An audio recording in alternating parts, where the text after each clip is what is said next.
Mexican president sends protest to Spain over companies. Mexico's president said his decision to pause relations with Spain represents a protest over the behavior of Spanish energy companies in Mexico. Mexico City, Mexico's president on Thursday described his decision to pause relations with Spain as a protest over the behavior of Spanish energy companies in.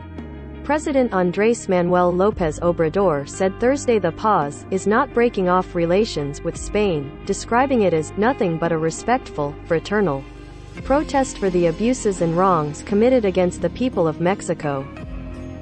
López Obrador had said Wednesday he was taking a time out in relations with Spain, but didn't clarify what that meant. He has repeatedly accused Spanish companies of taking unfair advantage of private sector openings to sign crooked contracts to build power plants in Mexico. López Obrador had previously asked Spain to apologize for the brutality of the 1521 conquest of Mexico and centuries of colonial rule. Spain never did, and some have accused López Obrador of using the 5-century-old issue to distract attention.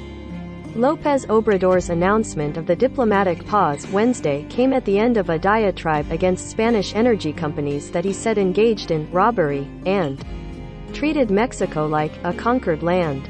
Right now the relationship is not good, López Obrador said Wednesday. I would like to put it on pause until we can normalize it. That I think would be in the best interest of Mexicans and Spaniards. Let's give ourselves a little time, a pause, he said.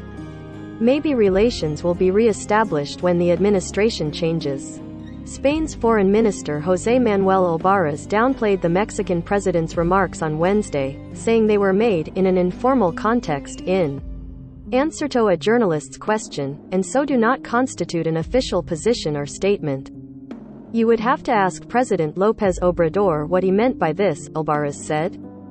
Spanish energy companies like Repsol and Iberdrola took advantage of openings in the last decade that allowed private and foreign companies to build electrical power plants in Mexico, a sector once dominated by Mexico's state-owned utility. López Obrador is seeking to reverse those openings because he said the state-owned company was put at a disadvantage with private firms. That proposed change has drawn concern about protecting the Spanish firm's investments. In a 2020 letter, López Obrador wrote, "The Catholic Church, the Spanish monarchy and the Mexican government should make a public apology for the offensive atrocities that indigenous peoples suffered." The letter came as Mexico marked the 500th anniversary of the 1519 to 1521 conquest, which resulted in the death of a large part of the country's pre-Hispanic. In 2019, López Obrador asked Spain for an apology for the conquest. Spain's foreign minister at the time, Josep Borrell, said his country will not issue these apologies that have been requested.